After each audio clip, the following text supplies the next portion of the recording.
बीवी ने शौहर से कहा, सुनिए, मेरे मरने के बाद आप दूसरी शादी कर लीजिएगा। नहीं बेगम, शौहर ने अंगड़ाई लेते हुए कहा, पहले मैं कुछ दिन आराम करूंगा। शादी से पहले बंदा जिन जुल्फ़ों के साए तले सारी ज़िंदगी गुजारने का सोचता है, शादी के बाद उन जुल्फ़ों का एक बाल भी सालन में से निकल आए तो पूरा मोहल्ला सर पे उठा लेता है। पठान दुकानदार से, अंकल जी सेफ गार्ड साबुन है? दुकानदार, जी खान साहब, कितना चाहिए? पठान, ऐसा करें, सेफ गार्ड से हाथ धोकर एक पुड़िया नस्वार दे दें।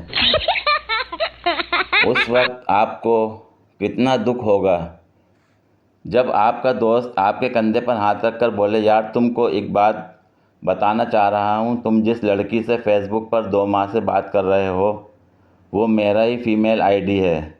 सच्ची यारी सब पे भारी।